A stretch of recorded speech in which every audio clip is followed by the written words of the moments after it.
Bundle থাকলে প্রতি সেনমানিতে টাকা বাঁচবে। বিকাশ সেনমানি বান্ডেল কিনে জিতুন প্রতি লেনদেনে। ডিসেম্বর সামনে রেখে জাতীয় নির্বাচনের প্রস্তুতি নিচ্ছে কমিশন। জুলাই প্রস্তুতি শেষ করে অক্টোবরে তফসিল দেওয়ার লক্ষ্য তাদের। এর অংশ হিসেবে ভোটার তালিকা হালনাগাদ, সীমানা পুনর্নির্ধারণ, দল নিবন্ধন থেকে শুরু করে চলছে নীতিমালা সংশোধন, কেন্দ্র স্থাপন এবং কর্মকর্তাদের প্যানেল তৈরির কাজ। ৫ আগস্ট ছাত্র জনতার অভ্যুত্থানে সরকার পতনের পর নানামুখী রাষ্ট্র সংস্কারে কাজ করছে অন্তর্বর্তী সরকার। ডিসেম্বর থেকে জুনের মধ্যে ভোটে ডেডলাইন থাকলেও দ্রুত দরকারি সংস্কার শেষে নির্বাচন চেয়ে আসছে বিএনপি। তবে সময় দিতে রাজি এনসিপি ও জামাত। তবে প্রধান উপদেষ্টার ঘোষিত ডিসেম্বর ধরেই ভোটের প্রস্তুতি নিচ্ছে নির্বাচন কমিশন। নিবন্ধিত দলসহ অংশীজনদের সঙ্গে আনুষ্ঠানিক সংলাপ না করলেও বিএনপি জামাত সহ কয়েকটি দলের সঙ্গে সেরেছে বৈঠকও।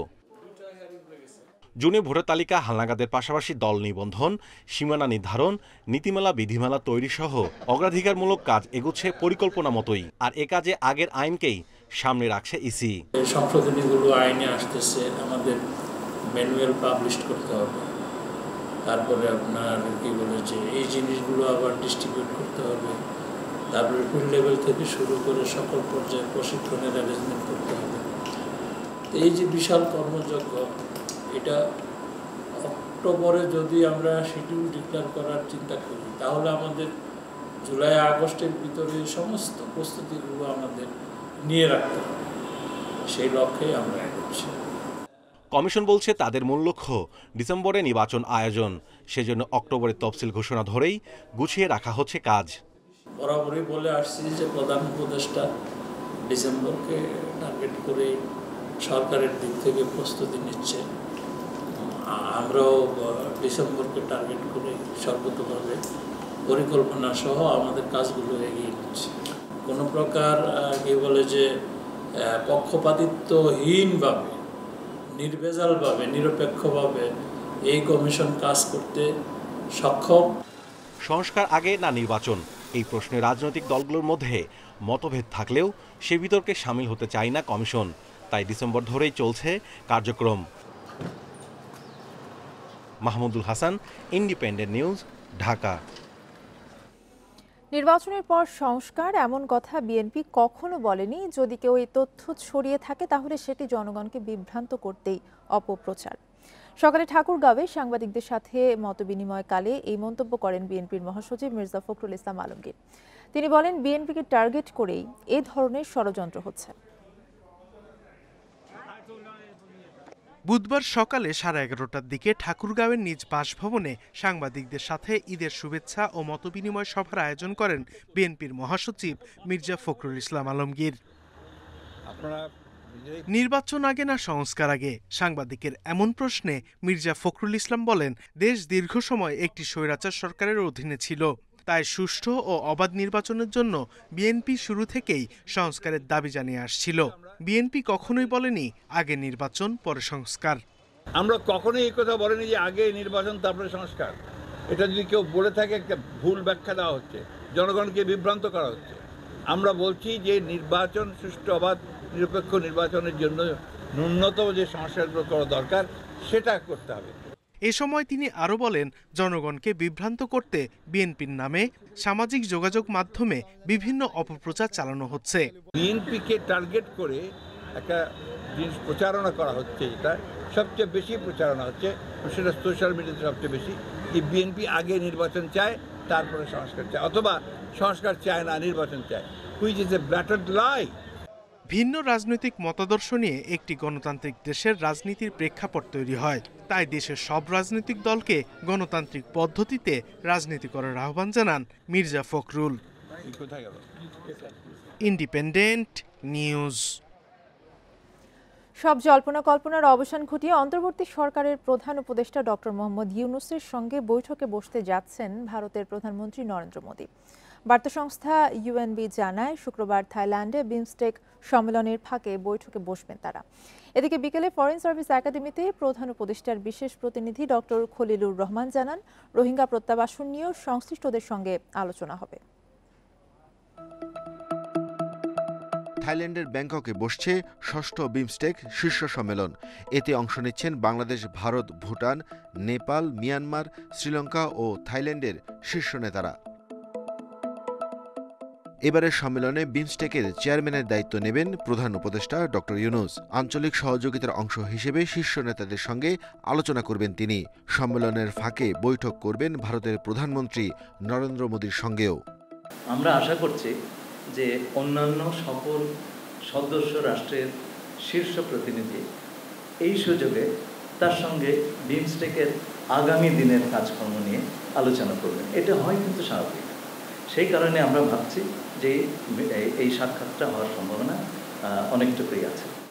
ভূমিকম্পের কারণে মিয়ানমারের জাতীয় শোক থাকার কারণে সেখানকার জান্তা সরকারের প্রধান এবারের সম্মেলনে উপস্থিত থাকবেন কিনা সংশয় রয়েছে। তবে রোহিঙ্গাদের প্রত্যাবাসন নিয়ে আলোচনার কথা রয়েছে বিভিন্ন দেশের শীর্ষ নেতাদের সঙ্গে। রোহিঙ্গা বিষয় বা এই ধরনের রাজনৈতিক বিষয় আসলে বিমস্টেকের চার্টারে নেই, সুতরাং এগুলো আলাপ করবার পরিসরটা আমরা পাবো না। তাই বলে যে আমরা এই প্রসঙ্গে একেবারেই চুপচাপ থাকবো তা নয়।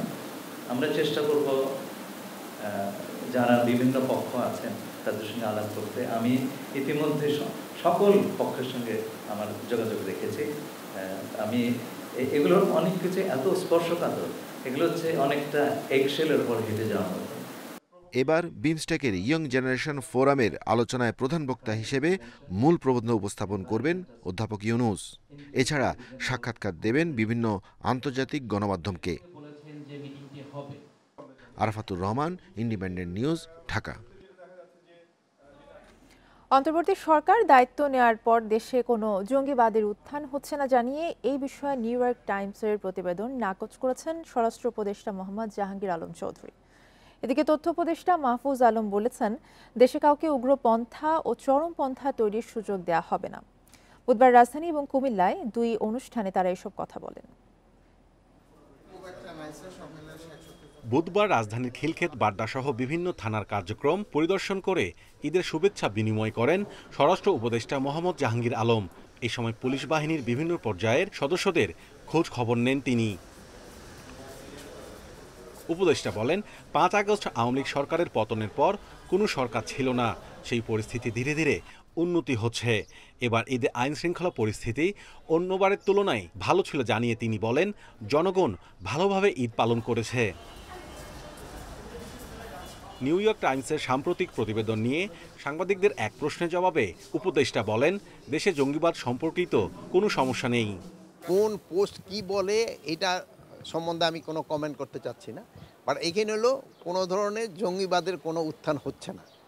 আপনারা আমার থেকে আরও ভালো জানেন, কোনো ধরনের আমরা দায়িত্ব নেওয়ার পর কোনো ধরনের জঙ্গিবাদের কোনো কিছু দেখছেন? কোনো কিছু হয় নাই। এবং আপনারা যদি সবাই সহযোগিতা করেন জনগণ সাথে নিয়ে, আমরা যদি কোনো ধরনের কোনো সমস্যা হয় আমরা সবাই একসাথে মিলে সমাধান করব। সকালে কুমিল্লা সদর দক্ষিণ উপজেলার উত্তর রামপুর গ্রামে জুলাই গণ অভ্যুত্থানে শহীদ মাসুম মিয়ার কবর জিয়ারত ও পরিবারের সাথে সাক্ষাৎ করেন তথ্য উপদেষ্টা মাহফুজ আলম। সাংবাদিকদের প্রশ্নের জবাবে তিনি বলেন, শেখ হাসিনা দেশ ছাড়াই উগ্রপন্থা সৃষ্টির যে আশঙ্কা নিউ ইয়র্ক টাইমস করেছে সেটি ঘটার কোনো সুযোগ নেই। এখানে একটা চরমপন্থা বা উগ্রপন্থার সুযোগ তৈরি হয়েছে নতুন যে পরিস্থিতির কারণে, হাসিনা চলে যাওয়ার কারণে। আমরা মনে করি যে এটা সুযোগটা নিতে দেওয়া হবে না। এটা আমাদের সরকারের পক্ষ থেকে অবস্থান হচ্ছে, এই সুযোগ কাউকে নিতে দেওয়া হবে না। বাংলাদেশের ধর্মীয় উগ্রবাদীদের উত্থানের শঙ্কা জানিয়ে সোমবার প্রতিবেদন প্রকাশ করে মার্কিন প্রভাবশালী দৈনিক new York Times.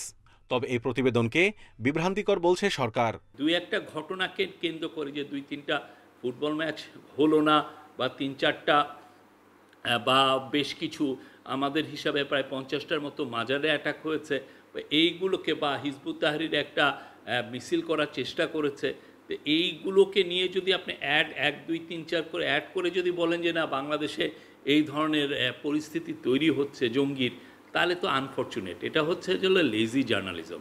Mahmudul Hasan, independent news, Dhaka. বাংলাদেশের সোসাইটি আরো খালেদা জিয়ার পূর্ণাঙ্গ স্বাস্থ্য পরীক্ষা শুরু করেছে লন্ডন ক্লিনিকের চিকিৎসকরা। লন্ডনে অবস্থানরত বিএনপি চেয়ারপারসনের ব্যক্তিগত চিকিৎসক অধ্যাপক এজেডএম জাহিদ হোসেন গণমাধ্যমকে এই কথা জানান। তিনি বলেন, আজ বুধবার থেকে ম্যাডামের পূর্ণাঙ্গ স্বাস্থ্য পরীক্ষা শুরু হয়েছে। আজকাল পরশু আগামী 4 দিন তার বিভিন্ন পরীক্ষা নিরীক্ষা হবে। লন্ডন ক্লিনিকের চিকিৎসকরা বাসায় তাকে দেখতে যাবেন। কিছু পরীক্ষা করার জন্য হয়তো তাকে লন্ডন ক্লিনিকেও নিয়ে যাওয়া হবে। আগামী কয়েকদিন বেশ কিছু পরীক্ষা নিরীক্ষা আছে, যা চিকিৎসকদের পরামর্শক্রমে করা হচ্ছে।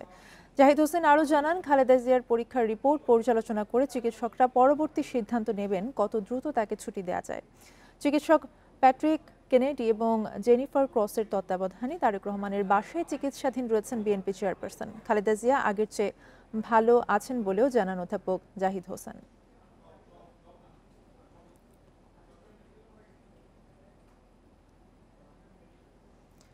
জুলাই গণঅভ্যুত্থানের হত্যাযজ্ঞের ঘটনায় মানবতাবিরোধী অপরাধের মামলায় শেখ হাসিনার বিরুদ্ধে তদন্ত প্রতিবেদন শিগগিরই প্রসিকিউশনে জমা দেবে তদন্ত সংস্থা। এরপরেই যাচাই বাছাই শেষে চূড়ান্ত প্রতিবেদন ট্রাইব্যুনালে জমা দেবেন তারা। প্রসিকিউশনে খোঁজ নিয়ে জানা যায়, এখনও এই মামলার পূর্ণাঙ্গ তদন্ত প্রতিবেদন প্রসিকিউশনে আসেনি। তবে ঈদের ছুটির পর শিগগিরই প্রতিবেদন জমা হবে বলে জানা যায়। এর আগে চিফ প্রসিকিউটর জানিয়েছেন, এরই মধ্যে আশুলিয়ায় 6 মরদেহ পোড়ানোর ঘটনার তদন্ত প্রতিবেদন জমা হয়েছে। এছাড়া শেখ হাসিনা সহ আরও কয়েকটি মামলার তদন্ত প্রতিবেদনও শেষের দিকে। তার বিরুদ্ধে সকল অপরাধের প্রমাণ মিলেছে বলেও জানান তিনি। এপ্রিলের প্রথম দিকেই শেষ হতে পারে তদন্ত প্রক্রিয়া। গণহত্যা মানবতা বিরোধী অপরাধের প্রধান নির্দেশদাতা শেখ হাসিনার সাথে এই মামলার সাবেক আইজিপি চৌধুরী আব্দুল্লাল মামুনকে আসামি করা হয়েছে।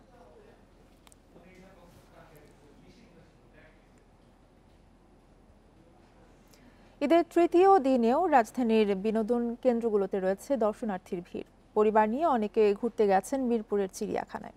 দর্শনার্থীদের একটি বড় অংশ শিশু, কিশোর কিশোরীদের সংখ্যাও উল্লেখযোগ্য। কেউ এসেছেন পরিবারের সঙ্গে, কেউ বা বন্ধু বান্ধবের সঙ্গে।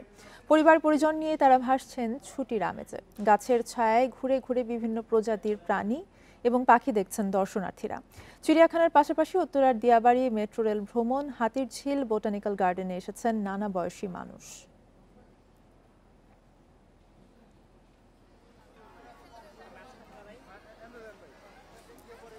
এই ছিল এখনকার সংবাদে। সাথে থাকায় ধন্যবাদ সবাইকে।